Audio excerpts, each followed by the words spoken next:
Before we get started, please take the time to like, add, and subscribe to our pages on YouTube, Facebook, Spotify, and iTunes. Also, please leave us a review.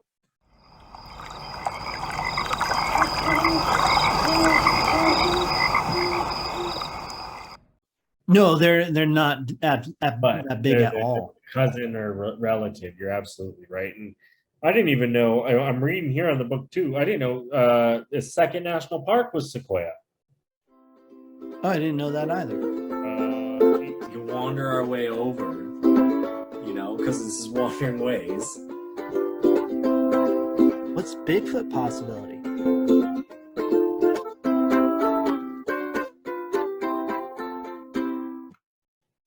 Clink. What's up? What's up? What's up? How are we doing? It's Fantastic. been, a week since I last talked. Yeah, I think every Wednesday or something is what it is. Is when we get to see each other. But no, I'm super stoked. We got a great episode for our wanderers ahead today. We're bringing back a classic, the cluster fluster. Something. Mark spilled his mustard. Yeah, I can rhyme like that sometimes. But I'm really excited because we're diving into something that you and I, you touched the top of this cluster before, and I haven't really spent enough time down there. I've been to Southern California. I like California. There's some good things there. I'm excited to get into it. But first, I want to know what have you been up to? Because it has been some time since we last spoke. I actually just got back from Southern California, Piece of shit. LA area. I didn't get to go to any parks or anything. I was working the whole time, but I was staying in a hotel about a block away from Disneyland. So, where was the photo? I was curious. You were working out in some pool with one of your teams. What was that photo? Oh, the photo of I was leading a recovery pool session for the team, my women's soccer team I work with, and that was at the Airbnb that they were staying at. So they all stayed in one Airbnb. I stayed in a hotel In LA. Anaheim, LA. Same thing. Yeah. I was a block away, like legitimately a block away from Disneyland. I could hear the dang fireworks they shoot off every night. You should have went. You should have picked yourself up some Mickey Mouse ears and. Oh, there were a ton of them in the area. Actually, I found out later that one of the women's basketball players at SOU, like her parents work at Disney. So like if I could have talked to her before, I could have possibly gotten a free pass. And then I had probably one of the days I could have done it. But I ended up getting some more work done. So it worked out okay. I did hit up, I went to Huntington Beach, saw the beach there. It's beautiful. I went on a run, there's a park kind of near Huntington Beach I started at. It's just a simple park, nothing crazy. It was funny though, because you're like in the middle of suburbia, right? And then there's this park. And as I'm getting into the park, you see these signs. It's like, watch out for coyotes, or this is rattlesnake habitat. And I'm like, we're in the middle of like the concrete jungle. Like this is a part where I ain't gonna see shit. Like they've maybe seen like one every like 5 years. I start on my run. I'm not even a minute in my run. I see a coyote, and I was like, oh, okay. They mean business. Like maybe there actually are going to be snakes. I totally get what you mean. It's really interesting how like there's certain animals like that, like the coyote, who have adapted to that urban lifestyle. Yeah. They feed on cats and dogs and rabbits and just little things in the neighborhood and trash, stuff like that. Like when I lived in Albuquerque, totally, like we had coyotes in just like such urban settings. You're like, what the heck? Yeah, it's funny. Speaking of the cats comment, did you see, I don't know if you saw, but did you see Poland like they've declared that the house cat is an invasive species. Oh, good. I mean, it is, but like at the same, like so are dogs. If you think about it.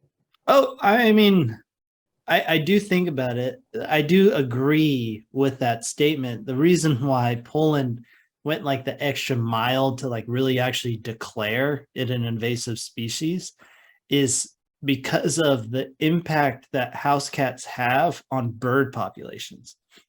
Oh, that actually makes sense because, like, if you think about if you think about it, they are hunting birds. They are. I wonder too, like if you look at rodents too, right? Like in certain areas, and you look at like people, you see those pictures. I mean, there's a classic cartoon kind of picture I see is a drawing, and it kind of shows like a time frame. Like there's four different drawings, but it's the same like location. It was like look at like this land. This land has all these types of animals on it as just land, but you put like a farm next to that land.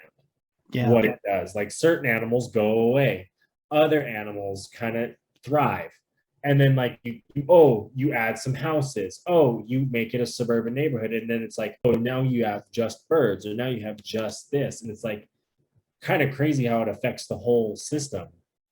Yeah. I mean, it's things we don't normally think about, right? You're just like, oh, I have this pet cat, the cat hangs out with me. It goes out, comes inside, does its thing. That's all we see, but they're cats, they're hunters. I remember having a cat growing up, and that thing was a phenomenal hunter. I mean, They're great at it, no yeah, matter. I mean, I saw this thing take down hummingbirds, and you're like, damn, the speed and agility you have to take down a hummingbird, like that's impressive. Oh, exactly. I mean, cats are. They say they always land on their feet. Yeah. They're that good. No, it's crazy. It's good shit. Although I might be a good hunter too if I had 9 lives to play with. There you go. Right. That might take part. Yeah. But yeah, no, I mean, so that was me. I went down SoCal for work. How about you? What have you been up to since we last chit? We're continuing Stakes in Bear Country with or without Jared. If you heard of the last episodes, we got some good stuff coming. I like the feedback we've been getting. Sorry, I'm kind of going off of wandering here, but first I want to give a shout out to Tanya. She was listening to the Yellowstone episode on her way to Yellowstone. I also want to shout out our YouTube. We had a comment about Boy Scouts and how they were down in Big Bend, and that episode just came out recently from this recording. And so shout out there. It's exciting to have our wanderers out there chiming in, letting us know, giving us feedback. So thank you. And part of that feedback is they enjoy Stakes in Bear Country, and we took it up to the Bighorns, and we were in the Bighorn Mountains. And like I said before when I called you, these are some mountains where it's like, like I can mess with these a little bit more. Like I would be down to get into them, and do some more stuff. Like get you and Matt out here one of these times. When you can, and play around in them, because what I like about them is they have that like off-road kind of camping, primitive camping type camping on the national forest. You just kind of go for it. And it's beautiful. And it's one of those places like kind of like Mauna Kea, where it's like you can see the curvature of the earth. You're so high up in spots. What is the elevation out there? I'm gonna look it up right now, because I should have had that. I should have had that ready if I'm gonna be spitting facts. I'm gonna be spitting the knowledge. But Yeah, I mean the Bighorns. I mean our good friend, everyday backpacker Calman. He speaks highly of the Bighorns. So yeah, I mean they're about 10,000 some feet up. yeah, I was gonna say you actually don't need to go very high to see the curvature of the earth. The best part is if you have a clear day, that's when you really see it. Oh, and that's what we had. I mean, the fire smoke wasn't too bad over here. Oh, nice. I actually saw someone's picture of the chalet the Granite Peak Park Chalet that we stayed at with the fire smoke this time of year. They didn't have snow, but they got smoke, the other S. I'll take snow. That was beautiful. I mean, it was a beautiful experience. It was one of those to hike up there in that snow, that get the water, like to experience Montana this year, 2022, the flood year, like it's still kind of raining and thunderstorming every so often here in Billings. It's like that hasn't stopped. Like it's a lot. Did you to kind of wander away for just a second, but did you see there was a recent like kind of report study kind of deal that they're predicting like a massive, and I mean like what they're predicting is like truly a massive flood that is supposed to like basically put California underwater. I mean, would it be caused due to the ocean rising, or would it be caused due to like rivers and stuff? Massive amounts of rain is really what it is. So it has to part to do with like, it sounds crazy. You're like, oh, flooding, but isn't California in a drought? Yes, they are. And it's creating kind of this desert kind of. And so the water doesn't necessarily soak into the ground as easy when it's a certain type of soil. So it runs, i.e., why you get a lot of flash floods when you're in like certain more deserty kind of areas. But because of that, they're predicting like the moisture coming from like the ocean and holding, it's going to like build these massive amounts of like rain clouds that are going to like hold and then just absolutely dump on the state. So there's just going to be these massive storms of rain. And then because of how much is going to be coming down like and so quickly, that's what's going to cause these flash floods. And basically they're like honestly predicting like most of the state to be like in water. When? They say they don't know that that part of it.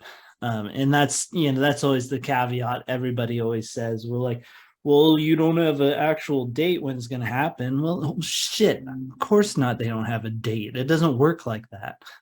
But I get that. I get that. But it's like, oh, Yellowstone's going to blow up. Oh, your tsunami's going to hit Oregon. Like, yeah, but like, what's the true probability and the likeliness? I think when it comes down to like when you're talking those kind of massive natural disasters, the Yellowstone volcano or the big earthquake that's going to annihilate California, Washington, and Oregon. I think this one actually falls in the more likely category when compared to those natural disasters. Just because I think of the nature, I think weather and rain is a bit more predictable than a volcano or earthquake. Interesting. Yeah, sure. You've done more research than I have on the subject. Sure. I mean, I saw a New York Times blip on my phone, and I was like, it was like a different big one that's gonna hit California, and I was like, a different big one other than like the big earthquake. Like, all right, you win. I'll click on that one. Crazy times we live in. But no, I'm gonna get you down to the Bighorns. We're going to check it out sometime. I mean, it could be years from now, but like it's one of those. It's kind of worth it. And it's one of those where I think it's like it's worth it to spend the time and take like a week and be like, yeah, we're going to hike this trail. We're going to go over here. We're going to camp here. We're going to hike that trail. We're going to, kind of just chunk it out. I think it'd be fun. Oh, I'm sure it would be a ton of fun. Speaking of fun, though, something that I think would be an absolute blast. I haven't been to all of these parks. I've been to one and maybe two of these parks we're going to talk about today, but we're going to talk about one of a possible California cluster today. I guess we could call this Mid-California, the Valley California, Sierra California cluster. I don't have a catchy name, for this cluster, but I think this is the priority cluster for Wandering Ways podcast. Of like one of those trips where like we talk about going to some of these parks. Like we need to get there. We need to get into them. We need to explore them. This would be that trip.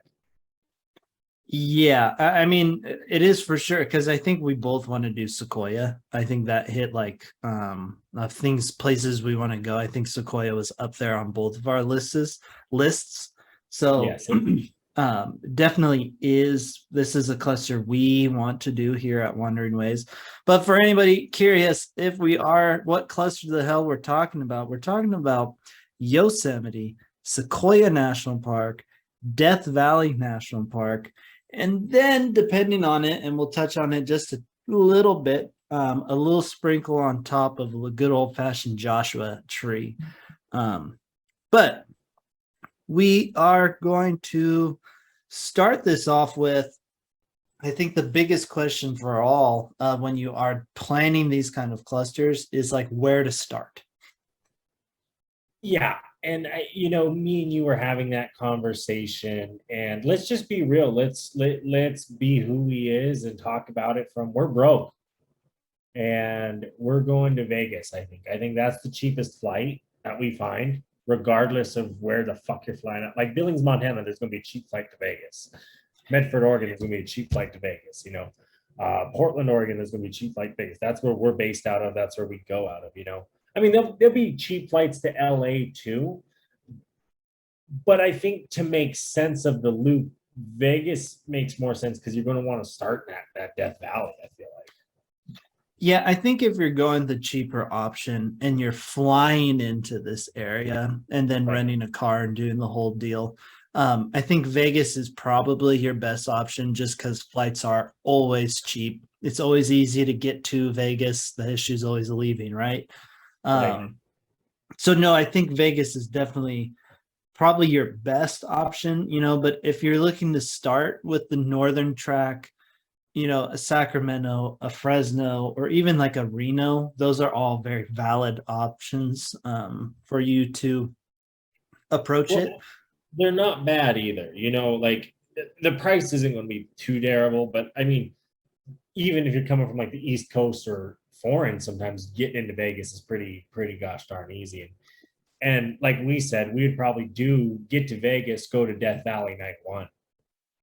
Yeah. I think if you go with the flying route, Vegas I think is the best way to do this because you can go Vegas, you'll go into Death Valley, and from Death Valley I think you got to spend a whole day minimum in Death Valley to really get like the full gist of it. Well, and then I guess the other one you're bringing up too is like driving in from like a LA would be interesting because we talked Joshua Tree, but if you're doing it from an LA, you're probably just going up to a Sequoia to start, or even a Yosemite to start. Just start north and work your way down. Maybe if you take it from our angle, right? If we were to drive to do these clusters, we would do a Yosemite, Sequoia, Death Valley kind of loop. Right. And even in consideration, because we're driving so far down, that's where we would throw in a Joshua Tree probably, because it's like, what's another 100 miles? Yeah, you're not wrong there. But I mean, that's just part of it. And then I know some of our listeners would probably drive in from the east. You're going to hit that. That is where like a Joshua Tree, if you're coming from like a Phoenix or you're coming from like that way, you can hit a Joshua Tree and work your way up to Death Valley, Kings Canyon kind of.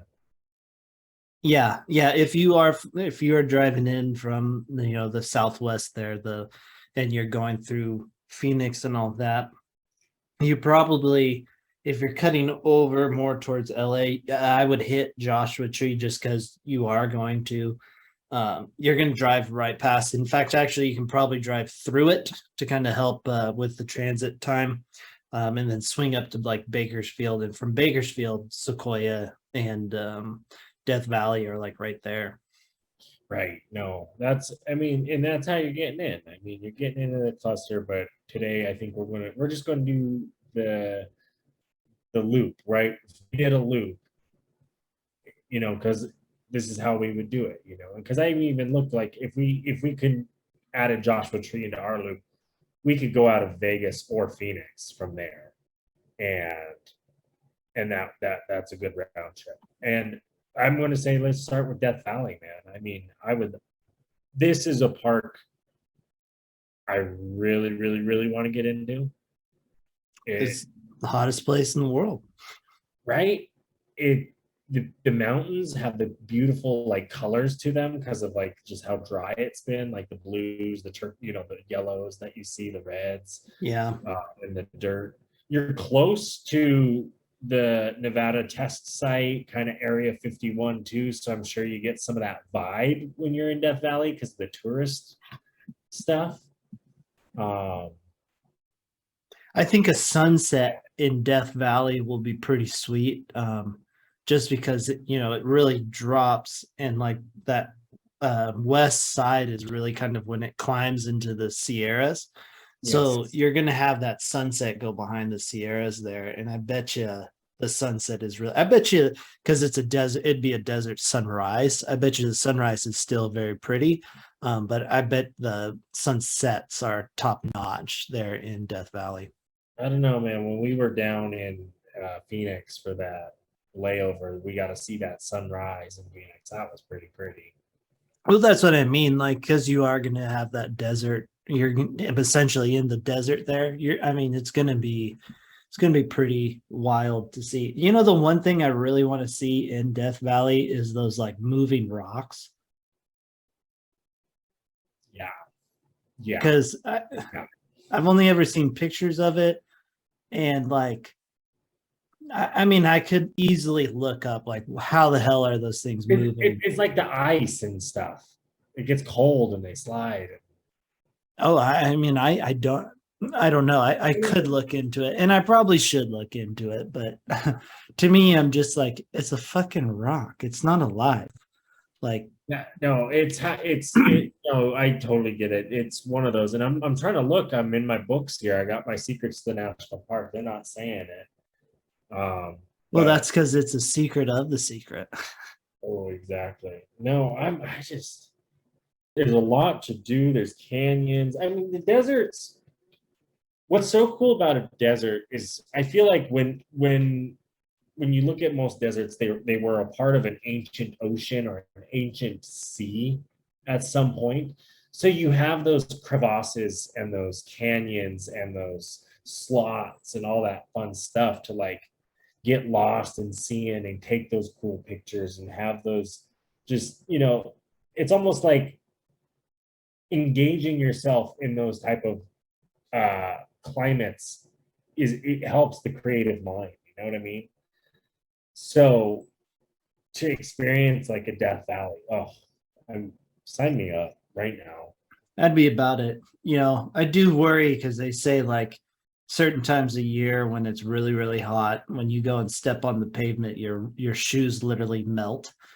See, like that's people going in a July, the tourist season, August, where we need to get strategic. You need to figure out your job, and we need to go in like a March.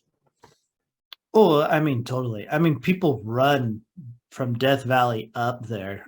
There's like a huge race, actually, like an ultra marathon race that does it.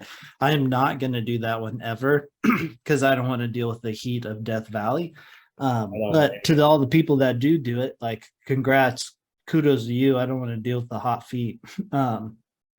It's just something you have to think about when you are doing a Death Valley, is that heat, because it's probably called death for a reason. Well, I believe it was like the settlers, right? When they were going to California, it was a part of like, yeah, you would die if you didn't know what you were doing traveling across there. Yeah, exactly. But from Death Valley, that's when you kind of move up to Sequoia, Kings Canyon. And so, that's the one out of all of these that I really want to go to, is a Sequoia. If I'm doing this, I'm spending probably a minimum 2 days in Sequoia. and / Kings Canyon, because in my head I'm like, all right, one of the days I'm climbing Mount Whitney, and then the other day I'm checking out General Sherman. I'm checking out all of those big trees. So that's definitely a me thing, though. Yeah, I mean, I agree with you. And first, I was just reading it. Sorry, because I found it. I didn't mark Death Valley in the book, but Death Valley, they said the sailing stones, nobody knows. Oh, the Nobody. stones. Yeah, but I agree. Getting into Sequoia, Kings Canyon, I feel like you could, like you said, yeah, exactly. Spend a day in Kings Canyon for sure. I think you could kind of get your fix of Sequoia, like the redwoods. You could spend a day there. You know, you get the size, you see, like you said, the General Shermans, the highlights, the drive-through tree, and then you work your way to a Yosemite. Because I think with a Yosemite, like you said, because you want to climb a mountain there. In The Yosemite? Mount Whitney is in Kings Canyon. Is in Kings Canyon. Okay. Yeah, you're so saying that's 2 days why is I'm no- doing those in 2 days. That's why I'm doing one day where I'm doing all trees, and the other day I'm doing Mount Whitney.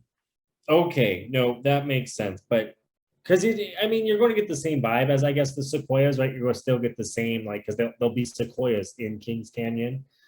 But I think you get the big growth itself within the national park Sequoia. So I feel like exactly like your day driving up, you may hit the Sequoias. You spend a day kind of in Sequoia and Kings Canyon, and then you spend that second day doing your hike. Maybe, you know, and then you work your way out after the hike, you work your way out to your Yosemite. Yeah, I do it the following day. Like I have one day I would just do Mount Whitney, climb to the top, climb to the bottom, camp. Next morning, that's when I'm leaving that area to either go north to Yosemite or I'm going to go south to Joshua Tree from that point. Because I think when you're doing this cluster, that's kind of your decision point, right? Are you going to do a Joshua Tree or are you going to do a Yosemite? If you're going from the Las Vegas route, because it becomes harder to get both of those in one trip. That's a lot of driving. Right. You basically do Yosemite and work your way back to Vegas, or you do Joshua Tree and work your way back as well. Yeah. And I think exactly what you're saying. Like if it's us, we're doing the Yosemite route because we're probably driving down. We're probably doing a lot of driving from the south because we're in Oregon. But I'm reading these books, man. They're all saying the fall is the time to go. The weather in the fall, the colors in the fall, and that's what it says. I believe it. In reality, I really do kind of believe that it's typically starts to get a little bit milder for the weather. I mean, fall colors are always beautiful, regardless of where you really are. So I wouldn't be too surprised if fall is the ideal time. Jumping back to Sequoia / Kings Canyon there, I don't know, but I think it's that area when you get higher up into the Sierras, you get into those. It's again another member of the like redwood sequoia family, but it's the like oldest living organisms that are way up in the like high Sierras. You know, the ones that have like lived out longer than the dinosaurs, millions of years. Matt, you need to pay attention to those trees if you're not listening today. No, you're absolutely right. I think they're not as big though. No, they're not that big at They're all. cousin or relative. You're absolutely right. And I didn't even know. I'm reading here on the book too. I didn't know the second national park was Sequoia. Oh, I didn't know that either. 1890. Wow.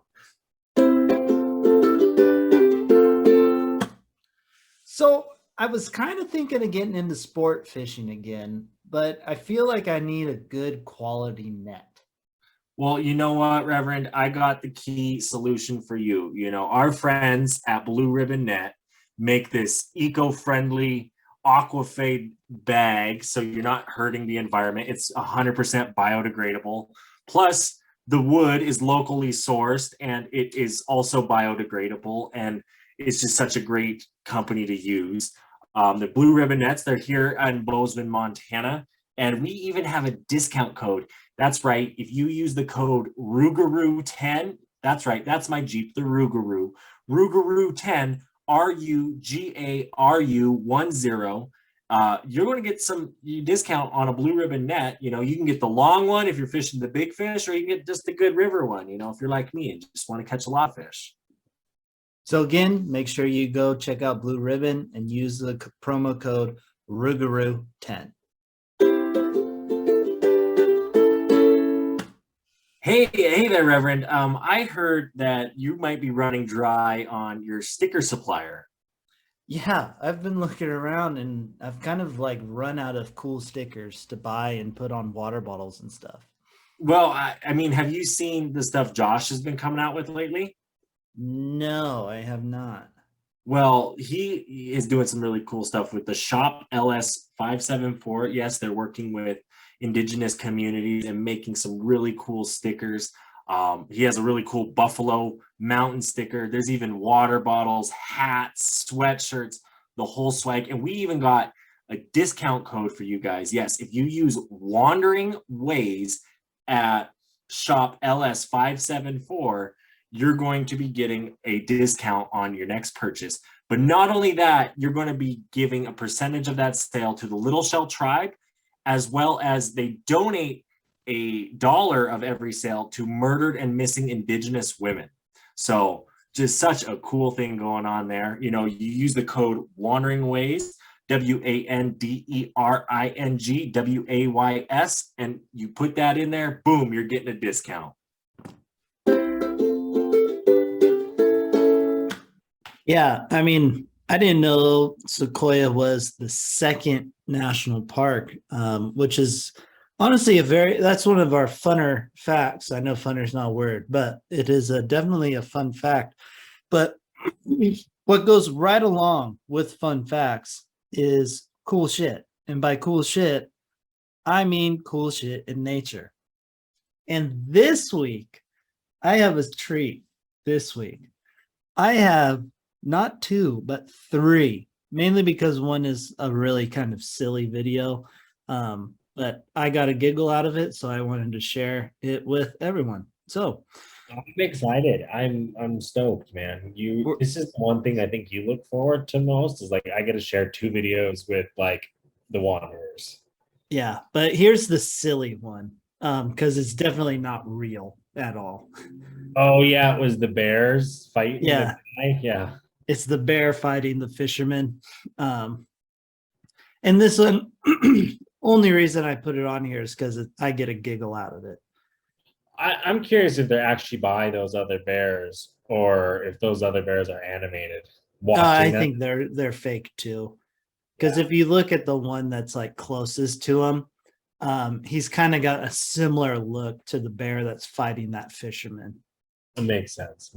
It was an interesting video. It was funny. Oh yeah, I mean this is one that just made me giggle. But the next two, you know, these next two will kind of make you upset a little bit here. But no, this one happened actually recently in Yellowstone. I was curious if you heard about it. The human foot? Yeah, the guy fished out a human foot of the hot pots there in Yellowstone. In West Thumb. Yeah. That's cool. You've been there. You've taken pictures of that. Yeah, and someone decided to try and I don't know the story of like how the foot ended up in there. But mud pots are the ones you do it in because the mud covers it up. Fucking rookie mistake. I don't think we should be condoning this kind of action at all. But I guess if you are going to stick your foot in something hot in Yellowstone, the mud pots are the way to go. Who cut someone's foot off is my question. I'm curious if it's like that's crazy because it's probably like a foot ended up here, a fucking hand ended up there. That it's one of those. I know. I'm super curious how it ended. The video's low-key kind of graphic because you can see a little bit of the meat there in the shoe. Meat, guys. Yeah. But this last one, I wanted to make sure. Oh yeah. But this one is another video showing just how powerful water can really be. Water is life. Water created the world. That's why we have to keep it so special and sacred. Look at those big waves. They're like, oh, why? We're going to swim in this tidal pool. Well, they call it a tidal pool for a reason because, you know, the tidal waves come in. And that's exactly what's happening here. And I don't know where you go as an athletic trainer, but I go concussion, concussion, concussion. So because I think you actually sent this one to me. But when I first watched this, it made me think of when I went to Thor's Well. Because Thor's Well is right next to the ocean. And so you can get a lot of action like this. Yes. And I was at Thor's Well actually quite a while. Probably like hour, maybe hour and a half, just at Thor's Well there. And I got to see two separate groups. They went right up to Thor's Well. The waves have been crashing pretty hard that day. And the first group, this guy goes, he sets up his camera. He's got the tripod. His camera's like looking down at the well. Going to be beautiful photos. So I'll give this guy that much credit. But as sure enough, a wave like this comes, swipes him. And I mean, it was like watching the pins at a bowling alley just get thrown around on these rocks like these girls are. And one guy ended up fucking up his ankle. So he ended up actually having to be helped out of that. Oh, I'm sure those girls and whatnot, same with their hitting their legs and stuff on that rock is hard. And you look at them all, look, she's already in my Instagram pose. You can tell kind of the way she's sitting. And it's four girls, man. Like you can probably tell they're probably on vacation. They don't know the water. They're not checking it out. Like that's what like you gotta be curious of. Look at the other people. They're just sitting up high over there on the cliff. Everyone's just like, oh, do you see that? Like nuts. But like be careful. Yeah. I mean, this will like fuck you up big time. Wouldn't it, like that one girl sitting in kind of the deep pool, wouldn't you want to go down right there because you can kind of go under it? No. Okay. No, it would throw you because the wave, it's still moving. So it would just kind of throw you down into it farther down and then into some rock. So you'll actually probably get knocked out underwater, and then someone's got to come rescue you because you're gonna drown essentially. Yikes! Don't be doing something stupid. Yeah, I mean, you know, if you're going next to the ocean at all, whether it's rocky like that or the beautiful sunny beaches of anywhere, you got to be aware because sneaker waves, you'll get sucked out, and then it's a bad day real quick. No, and speaking of bad days, you can make them good by seeing some big trees back in Sequoia National Park, where I think we want to go. I think we want to get into it. There's a lot of good in that area, a lot of good in the Kings Canyon area. Like you said, spend our couple days and then move on to a Yosemite. Yeah, moving up to Yosemite. I've been fortunate enough. I've been to Yosemite. See, I haven't, and I've seen that picture, that like iconic picture, and it's in this book, but of the valley. Oh yeah, that I've seen it so many times, and I want to go. Like it's been painted, it's been photographed, it's been shared. You see like the native teepees in front of it, all the different just styles of that, you know, and then you see the hiking trails, the El Capitan and all that fun stuff. Like I need to go touch it. I need to go see it. I need to go experience it. And I think, like you said, if you're doing a cluster like this, you did your 1.5 days in Death Valley, you did your 2 days in Kings Canyon, Sequoia. I think you dedicate another 2 to Yosemite. You make sure you get a pretty good hike. And then that third day after, you do 2 in Yosemite, that third day you get out and you go to your flight, you go to your Vegas or wherever you're heading out. But yeah, totally. The thing about Yosemite is I would, regardless of when I do this or whenever, if I'm going back to Yosemite, I'm really being strategic with what I want to do. Right. day, because in my head I'm like, it, because this is a crowded park. Well, It and it's gets a permit. ton of visitors, and there's only one way in and out of this valley. So traffic and everything is like crazy. So I'm like, we get in before the sun is up into this park, and we don't do a whole lot of driving. One, you don't need to in this park, but two, getting in and then just trying to minimize, because you'll sit in a car all day. You'll sit in it all day. And it and you think Yellowstone has a bunch of Turons. I mean, Yosemite just as much. There's just not as much stuff in Yosemite that's going to kill you. So Right. it's not going No, to get the same publicity as like a Yellowstone. no, I get that. And I like that because it is like get your hands that first day, get it in on what you want to do. Plan. I mean, I think like a park like this is where you do plan a backcountry, or you do plan those overnight where you are camping in them and you do schedule it out in advance like that, because why not? And it's a permit park, you know, if you want to do something, make sure you are planning it, like get your permits in advance, because like why not? Yeah, you do need a permit for like Half Dome. Yeah. So, if you have that planned, I mean, there's your day right there, is doing Half Dome. Right. Then I'd probably hang out by El Capitan one of those days. I'd probably sit and watch the climbers a little bit, and then probably do some hiking in that area. Right. So There's good waterfalls. I would really want to go in like the winter time and see the firefall. yeah, that'd be really cool. Like, oh, just I mean, it's a beautiful park. I mean, it's like John Muir, he's one of the ones they talk about, first kind of founders out in the West. He really enjoyed that area and enjoyed those parks. And I would really want to get I want to go there. Oh, 100%. I want to go back. It's just like, it's probably like, it's more crowded.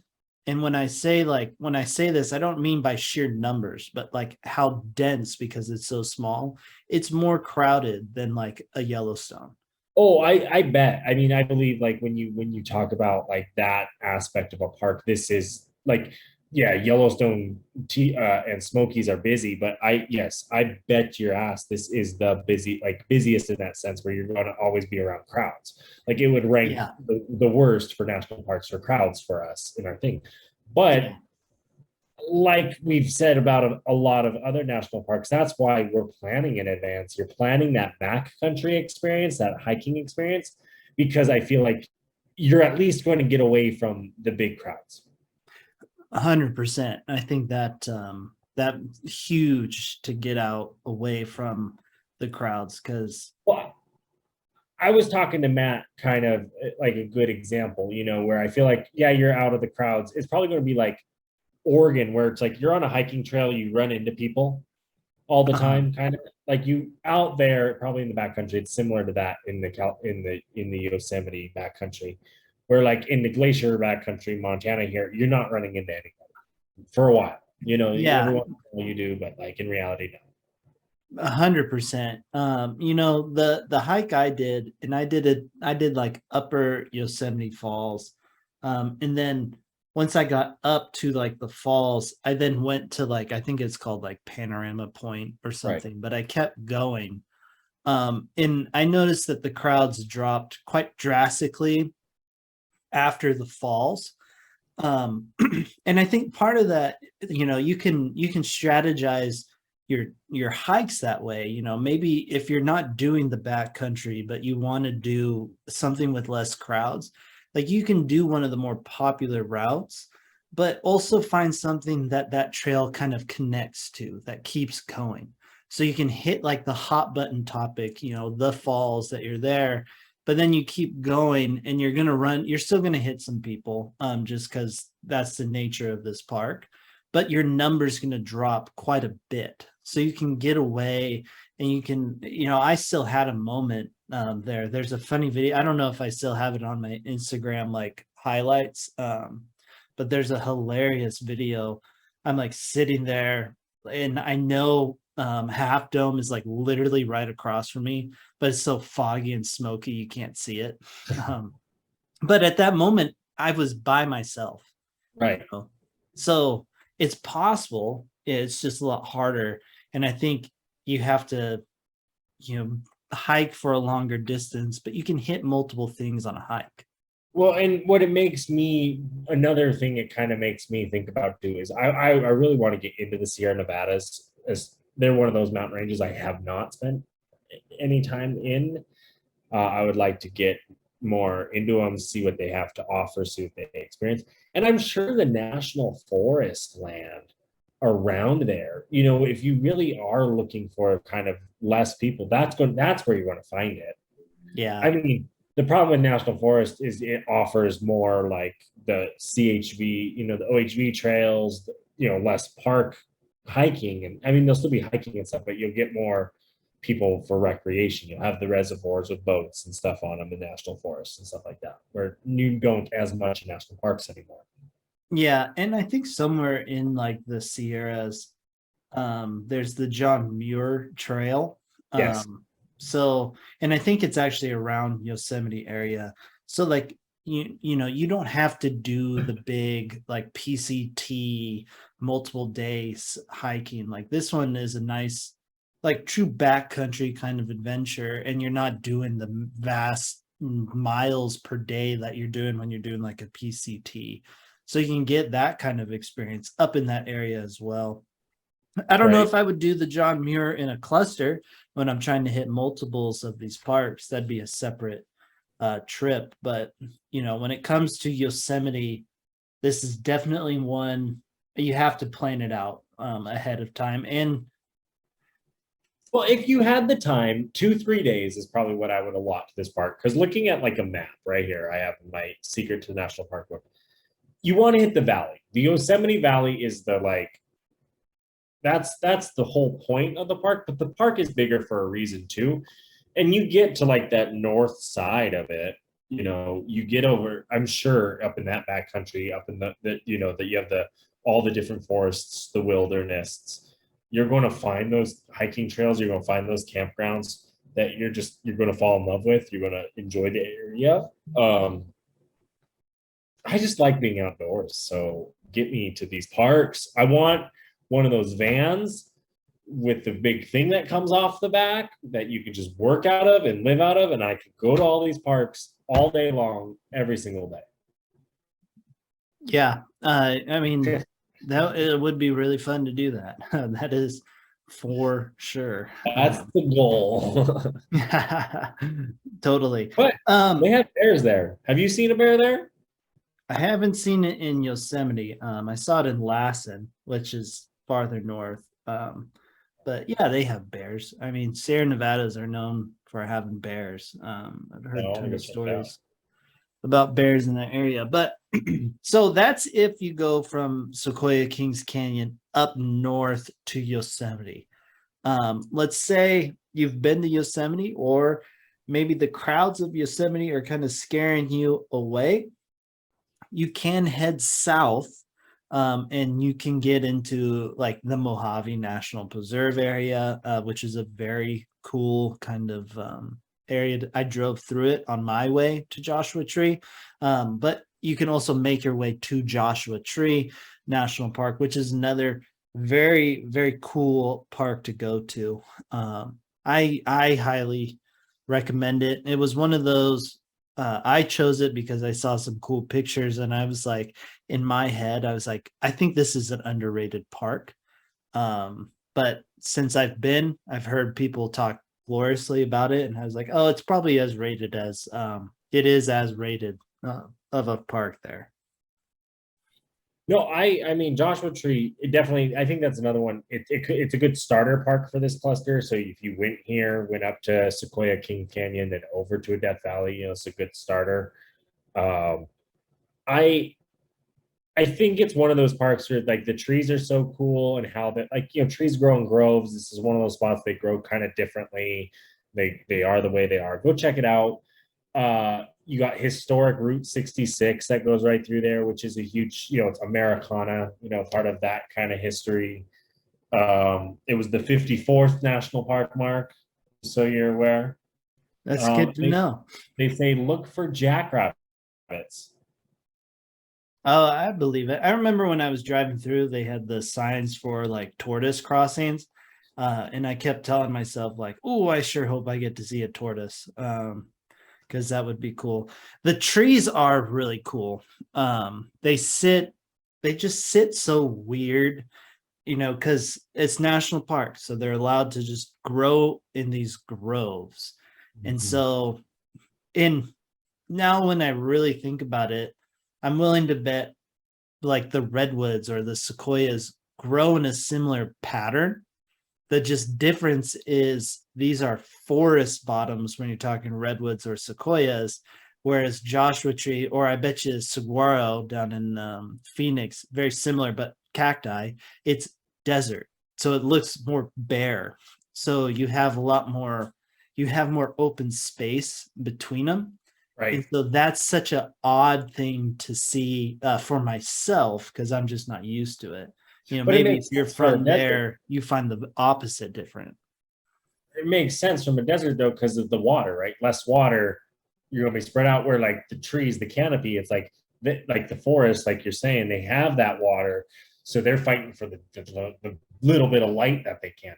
And one thing I noticed about your guys' forest Northwest is when people replant them, you get a like they almost plant them more dense because they're just throwing a bunch of seeds. Yeah. Versus like the natural, where there is a little bit more light. There is a natural forest bottom light, and you sometimes don't get that when they replant.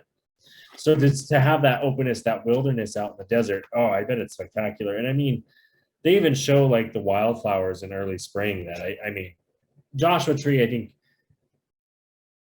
if you really want to experience these parks for the true beauty they are, don't go during tourist season. Go experience them in the seasons. Go find go to these parks when you can. Go watch the wildflowers bloom. Go watch the bison have their calves in the Lamar Valley. That kind of go figure it out. Go find out what you want, because that's what kind of some of these things that make these parks special. It's like, I think Joshua Tree, like when they're all in bloom, oh my gosh, I bet that is just spec. Yeah, I bet that is very cool. I think it would be, I did one hike in Joshua Tree. I hiked to the highest point in the park, which was very cool. But I think like actually like kind of hiking through the trees would be a lot of fun, just because it's so open and so odd in its way that it's kind of laid out. So I think getting out and doing some hikes in Joshua Tree would be very cool. It's not much of a backcountry park. It doesn't look big. It looks like a Badlands in that sense, kind of in the size, where it's like you could experience it in a day. You could experience it. I mean, if you like, you spend 2 days there, you're probably like, okay, I've seen what I've wanted to see. I've driven past that stop sign too many times. Yeah, totally. And I remember when I was there, it like I almost was like thinking to myself, I was like, I have the thought of a national park where it's just going to be like wilderness, whether it's desert, forest, whatever. But like I'm driving and I'm like, oh, it's California density. There's houses, buildings, cities, all this. And then just all of a sudden, bloop, I'm in the national park and it's just open wide. It's like, it's kind of weird in that sense. And now I came in from the north and went south. To where there's the highway connects to the highway, and then I went to Phoenix, so I don't know quite what it's like when you're driving the highway, but when you are in that north section of it, I just remember thinking like, when are like the signs of people gonna go away? Interesting. Another reason to go experience it. They said for 5,000 year natives have gone through that area. And it's interesting because that was kind of a nomadic land as well, kind of that California land for natives. They didn't have the pueblos or the structures as much in that area. So that was kind of interesting when you do look at like these parks. And Yeah. It's really popular for people to go have a hallucinogenic trip of some kind. A lot of people go to Joshua Tree for that experience. is that near? Well, like I mean, you look at Joshua Tree, right? You have Palm Springs, you have the desert hot springs, you have those places, those like visit those tourist locations, those traps, those like what you see around national parks, you know.